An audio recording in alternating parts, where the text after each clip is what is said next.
F a minute number 4 cost of capital के ऊपर है। बराबर है। देख अभी कॉस्ट ऑफ कैपिटल के अंदर तेरे को अलग अलग सब फार्मा दिएगी, सब फार्मा के ऊपर हम लोग डिस्कशन करेंगे। बराबर है। देख सबसे पहले आता है के डी का मतलब होता है कॉस्ट ऑफ डेप। बराबर है। तो कॉस्ट ऑफ डेप में देख क्या करने का, कॉस्ट ऑफ डेप की फॉर्मूला क्या की, आई 1 - टी कर देने का। भले ये लोग ने यहाँ बाहर किया है, हम लोग को यहाँ अंदर ही कर देने का। आई आई का मतलब होता है इंटरेस्ट का रेट क्या आएगा। ठीक है। उसमें से हम लोग क्या करेंगे, 1 - टी, 1 - टी मतलब क्या, टैक्स को क्या कर देने का, माइनस कर देने का, डिवाइड बाय एन पी। बराबर है। एन पी मतलब क्या होता है कि ये जो भी डिबेंचर है उसको तुमने कितने रुपए में इश्यू किया आएगा, उसको क्या बोलते हैं, एनपी कहते हैं ना। मल्टीप्लाई बाय क्या कर देने का, 100 कर देने का, तो तेरे को क्या मिल जाएगा, केडी मिल जाएगा। बरे ये किसके लिए है, जब कैसा होवे तेरा डिबेंचर जो भी वो इरिडीमेबल होवे तो। न अगर रिडीमेबल होवे तो क्या करने का कि भाई आरवी में से ये जो फॉर्म है कि वो तो लगाने की, पर ऊपर क्या लग जाएगा, जहाँ यहाँ पे क्या लग जाएगा, आरवी। आरवी मतलब क्या, रिडीमेबल वैल्यू जो भी होती है ना वो आ जाएगा। और उसके अंदर से क्या कर देने का, एनपी माइनस कर देने का। एनपी मतलब जितने में तुमने इशू किया हो, डिवाइड बाय इन कर देने का। और नीचे क्या करने का, RV plus NP divide by 2 कर देने का। ठीक है। अगर रिडीमेबल डेप्ट का बोला हुए तो ये और ये एक्स्ट्रा की फर्मा लगेगी। जबकि रिडीमेबल वैल्यू ना बोला हुए तो खाली क्या करने का, ये वाली फर्मा लगाने की, नीचे क्या लगा देने का, एनपी लगा देने का, एंड मल्टीप्लाई बाय 100 लगा देने का। बराबर है। देख इसको हम लोग क्या करेंगे, एक सम्स के थ्रू इसको समझते हैं केडी के बारे में। तो देख यहाँ पे हम लोग क्वेश्चन देखेंगे सबसे पहले। अच्छा ये वाला सम्स देख क्या बोला हुआ है कि भाई कंपनी है, कंपनी इशू क्या करती है, 1 लाख जो भी है वो डिबेंचर, 10% की डिबेंचर 100 रुपये का एक इशू करती है। बराबर है। तो इसका आई कितना होगा, तो 1 लाख के 10% आई होगा 10,000। बराबर है। और आगे क्या बोला हुआ है, टैक्स कितना आएगा, 50% है। तो हम क्या करेंगे, एक में से 0.5 को क्या कर देंगे, माइनस कर देंगे। 50% है तो 50 डिवाइड बाई 100 करेंगे तो 0.5 आएगा। बराबर।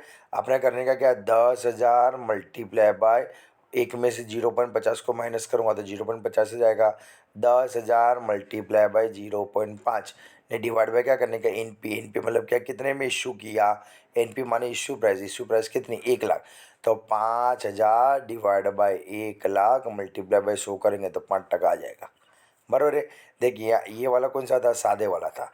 पर अगर रिडीमेबल वाला हो, देखिए रिडीम ये भी तेरा सादे वाला आएगा। एग्जाम्पल नंबर 2, अगर रिडीमेबल वाला हो तो अपने क्या करने का, रिडीमेबल वाले की फॉर्मूला लगाने की। देखिए यहाँ बाजू तेरे को दिया है, कॉस्ट ऑफ रिडीमेबल डेप। बस रिडीमेबल डेप के अंदर देख क्या करने का, जैसे हम फॉर्मूला लगाते ऐसे लगाने की। देख क्या बोला है, a company issue 10% debenture rupees 1 lakh, 1 lakh रुपए में 10% डिबेंचर इशू किया। कितने में इशू किए, 1 लाख रुपए के अंदर इशू किए गए। तो 1 लाख के 10%, तो यहाँ आ जाएगा कितना, 10 लाख। 10% प्रीमियम, 10% प्रीमियम से क्या किया हुआ आएगा, इश्यू किया आएगा। The cost of issue is ₹20,000। Issue करने का खर्चा कितना हुआ आएगा, 20,000 रुपये हुआ है। तो देख 1 लाख था, 1 लाख के ऊपर 10% प्रीमियम रहा तो क्या होगा, प्रीमियम एड होगा। तो 1 लाख ने 10,000 हो जाएगा। जबकि 20,000 रुपये क्या आएगा, उसका खर्चा आएगा। तो 20,000 को माइनस कर देंगे तो आंसर आएगा कितना, 90,000 आएगा। तो 90,000 तेरा क्या हो गया, एन पी मतलब क्या, इश्यू प्राइस। देखिए यहाँ पर जो दोनों जगह एन पी जब वहाँ पर क्या करा अपने, न्यू न्यू लिख दिया। बराबर। उसके बाद क्या बोला, after debenture are redeemable at the par after 10 year. 10 साल के बाद वो डिबेंचर क्या हो जाएंगे, रिडीमेबल हो जाएंगे। बराबर, रिडीम हो जाएंगे 10 साल के बाद। मतलब कि ये जो है डिबेंचर होल्डर उनको के पैसे रिटर्न मिल जाएंगे। कितने रिटर्न मिलेंगे, तो 1 लाख रुपए रिटर्न मिलेंगे। कुछ बोला नहीं है तो 1 लाख रुपए रिटर्न मिल जाएंगे। तो 1 लाख लिख देने का। बराबर है। आरवी के अंदर कितना लिख देने का, 1 लाख लिख देने का। नहीं 10 साल बाद होगा तो इन बराबर क्या करेंगे हम लोग, 10 लिख देंगे। नहीं आता डिवाइड बाई 2, तो तेरा कैसा है, फिक्स का फिक्स है, प्लस माइनस मल्टीप्लिकेशन डिवाइड करेंगे तो ये तेरा आंसर आएगा। देख उसी तरीके से सेम, बड़े ये फॉर्मा तेरे को याद रखने की, ये जो फॉर्मा अपने करी ना वो याद रखियो। के डी की जो भी फॉर्मा आएगी ना वो तेरे को आगे आगे तेरे को दूसरे में भी काम लगेगी। देख अब दूसरे में देख क्या करने का, तो आगे अगर हम लोग देखते तो कॉस्ट ऑफ प्रेफरेंसर आता है। बराबर। तो कॉस्ट ऑफ प्रेफरेंसर की देख फॉर्मा क्या करिए, ऊपर डी लगा, नीचे एन पी लगा, इंटू 100 लगा। अच्छा ऊपर जो था अपना, बराबर है, वो डिबेंचर वाला था, तो डिबेंचर में क्या करा था, आई लगाया था। क्यों? क्योंकि डिबेंचर होल्डर को इंटरेस्ट मिलेगा, ठीक है। और आई में से क्या किया था, 1 माइनस टैक्स माइनस किया था। क्यों माइनस किया था? तो देख सबसे पहले क्या होगा, सेल्स होगा, सेल्स में से हम वेरिएबल कॉस्ट माइनस करते हैं तो कंट्रीब्यूशन मिलता है, उसमें से फिक्स कॉस्ट माइनस करते तो ईबीआईटी मिलता है। ईबीआईटी के बाद हम लोग क्या करते हैं, इंटरेस्ट माइनस करते हैं। इंटरेस्ट के बाद हम टैक्स माइनस करते हैं, और टैक्स के बाद जो भी प्रॉफिट आफ्टर टैक्स मिलता है उसका अंदर से सबसे पहले हम लोग क्या करेंगे, प्रेफरेंस शेयर होल्डर को पैसा देंगे, बराबर है। उसके बाद क्या करेंगे, इक्विटी शेयर होल्डर को पैसा देंगे। तो प्रेफरेंस शेयर होल्डर और इक्विटी शेयर होल्डर को जो पैसा मिलता है वो टैक्स देने के बाद मिलता है, जबकि डिबेंचर वालों को कब मिलता है, टैक्स देने के पहले मिलता है। इसके लिए हम लोग ने क्या करा, डिबेंचर में से टैक्स को हम माइनस करते हैं, ठीक है, और डिबेंचर होल्डर को इंटरेस्ट देते हैं। इसके लिए ऊपर आई लगे, नहीं ये जो भी है प्रेफरेंस शेयर होल्डर वाले उनको क्या मिलता है, डिविडेंड मिलता है। इसके लिए ऊपर क्या लगाने का, डी लगाने का। देख बाकी की फॉर्मा तरीके से रहेगी सेम, ने वर्किंग वगैरह भी सब सेम हो जावे, बराबर है। वहाँ पर जो आई लगाने का, इसके बोले यहाँ पर जो डी लगाने का, बाकी वही परसेंटेज वगैरह से मल्टीप्लाई करने का। देख उसी तरीके से यहाँ पर जो रिडीमेबल वाला, तो देख वहाँ पर जब ने क्या करा था, वहाँ पर जब हम लोग ने आई लगाया था, ने 1 माइनस टी लगाया था, उसका बोले यहाँ क्या लगाने का, डिविडेंड लगाने का, वो के डी था, इसका बोले के पी हो जाएगा। बाकी का सब कैसा रहेगा, सेम टू सेम, ना काउंट भी सेम टू सेमच करने का। उसके बाद आता है कॉस्ट ऑफ इक्विटी के ऊपर रहेगा, बराबर है। तो कॉस्ट ऑफ इक्विटी वाला देखिए, तो कॉस्ट ऑफ इक्विटी की फॉर्मा में क्या देखने का, यहाँ पर जो क्या आएगा, डिविडेंड जाएगा, ऊपर भी क्या आएगा, डिविडेंड है, नहीं यहाँ पर जो एन पी जाएगा। पर वो दोनों फॉर्मा सेम ना हो जावे, इसके लिए क्या कर दिया है, डीपीएस कर दिया। डीपीएस मतलब क्या, dividend per share divide by जितने में इशू किया था वो, बरोबर है। वहाँ खाली डी रखा था, डी फॉर खाली डिविडेंड था वहाँ जो, नहीं यहाँ पर जो डीपीएस का वो लिखा आएगा कि डिविडेंड पर शेयर के एक शेयर का कितना डिविडेंड मिलता है उसके लिए, ठीक है, बरोबर है। ये वाला कैसा था, जहाँ पे तेरे को ग्रोथ ना दिया हो उसके लिए, ने जो फॉर्मा में तेरे को ग्रोथ दिया हो ना, क्वेश्चन के अंदर तेरे को ग्रोथ बोल देंगे, तो आपने क्या करने का, फॉर्मा तो वो लगाने की, पर आंसर भी लेके आ जाने का वही फॉर्मा से, बट खाली क्या करने का, ग्रोथ बोला है तो क्या करने का, पीछे से फिर ग्रोथ को ऐड कर देने का। पर जैसे कि देखिए क्वेश्चन तेरे को दिया आएगा, a company plan to issue 1000 new equity share rupees 100 is, 100 रुपये का एक है, तो एनपी तेरा कितना हो जाएगा, 100 हो जाएगा। पर उसमें से खर्चा कितना है, 5% है, तो खर्चा माइनस कर देने का, तो नीचे आएगा कितना, एनपी के बदले 95 आएगा। डिविडेंड कितना मिलता है, 10 रुपये, तो ऊपर आ जाएगा 10 मल्टीप्लाई बाई 100 करूँगा तो 10.52 मेरा आंसर आ जाएगा। बट यहाँ पे ग्रोथ 5% बोला है तो 5% ग्रोथ ऐड कर देने का, अगर ग्रोथ ना बोला तो डायरेक्ट तेरा आंसर आ जावे, बराबर है। अब ये cost of earning, cost of retain earning है, तो रिटर्न अर्निंग का जो भी आंसर आएगा वो किसके जितना होगा, कॉस्ट ऑफ इक्विटी जितना ही होगा। मतलब कॉस्ट ऑफ इक्विटी की फॉर्मा और कॉस्ट ऑफ रिटर्न अर्निंग की फॉर्मा कैसी आएगी, सेम आएगी। फिर से हम लोग क्या करते हैं, सपोज सब फॉर्मा देख लेते एक बार, बराबर। देखिए स्टार्टिंग के अंदर सपोज सब तेरे को फॉर्मा वगैरह दिएगी, तो देख देख चार टाइप की फॉर्मा आएगी, के ई की है, के पी की है, के आर की और के डी की है।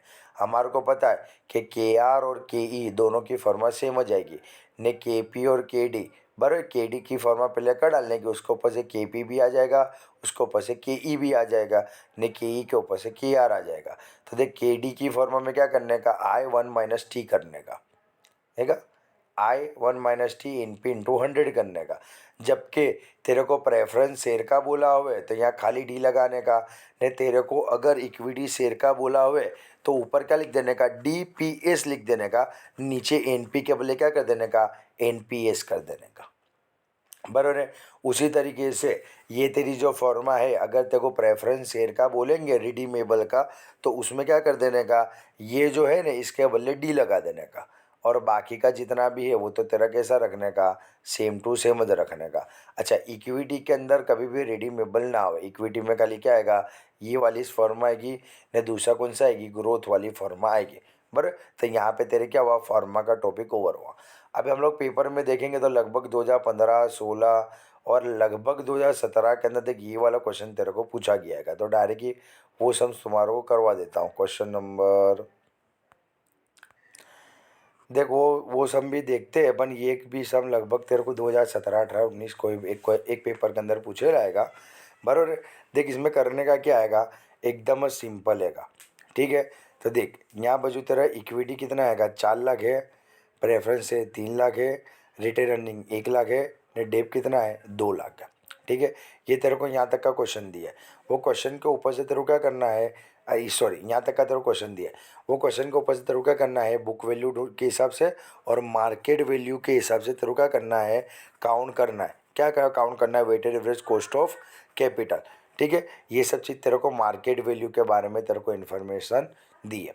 अपने करने का क्या, सीधा ने सिंपल, ये जो सब चीज़ दी है और बुक वैल्यू जो दी हैगी, वो दोनों को हम लोग क्या करेंगे, यहाँ पे कॉपी पेस्ट कर देंगे। देख कर दिया।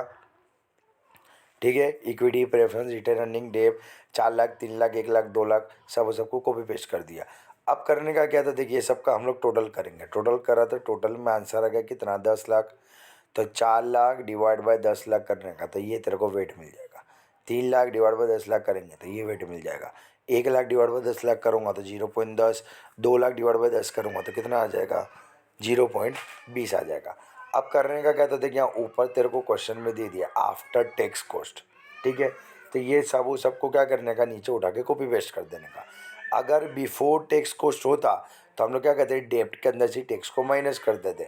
क्यों, क्योंकि बाकी सब तो टैक्स के बाद ही आता है, खाली जो डेब्ट होता है वही टैक्स के पहले आता है। तो इसमें से हम लोग टैक्स माइनस कर देते अगर बिफोर बोले तो। बट यहाँ पे आफ्टर बोला तो ये जितना भी है वो सबको हम लोग क्या करेंगे, उठा के यहाँ पे जो कॉपी पेस्ट कर देंगे। अब करने का क्या, दोनों का मल्टीप्लाई कर देने का, तो तेरे को ये वाली वैल्यू मिल जाएगी। बराबर, इसी तरह दोनों का मल्टीप्लाई करेंगे, ये वाली वैल्यू मिल जाएगी।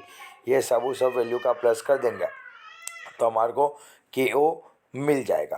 बराबर है, जो के साथ था बुक वैल्यू के हिसाब से था। अब क्या बोला हुआ है, मार्केट वैल्यू के हिसाब से बोला है, तो ये सब मार्केट वैल्यू है। बराबर है, तो वो हम लोग क्या करेंगे, मार्केट वैल्यू के हिसाब से बोला है तो सब चीज़ों को हम लोग कॉपी पेस्ट कर देंगे। देख क्या क्या दिया है हमारे को, कि भाई इक्विटी, शेयर कैपिटल ने रिटेन अर्निंग, देख दोनों मिला के साथ 25 दिया है। बराबर है, प्रेफरेंस से 350 दिया है, नहीं डेप कितना आएगा, 175 का। तो प्रेफरेंस शेयर क्या करेंगे, 350 ले लेंगे, डेप कितना ले लेंगे, 175 ले लेंगे। बराबर है, और उसके साथ साथ क्या करने का, ये इक्विटी ने प्रेफरेंस रिटेन अर्निंग का 725 तेरे को दिया है। बराबर, तो हम लोग को 725 डायरेक्ट लिख देने का, इंडिविजुअल कोई करने की ज़रूरत नहीं है। पर यहाँ पर हम क्या करेंगे, साथ में दोनों का मिला के 7,25,000 रुपये लिख देंगे। अब हम लोग करेंगे क्या, तो भाई यहाँ पर जो हमारे हिसाब से 725 आएगा, 725 डिवाइड बाई 1250 करूँगा तो ये वैल्यू मिल जाएगी। ठीक है, उसी तरीके से दूसरे का करूँगा तो दूसरी वैल्यू मिल जाएगी।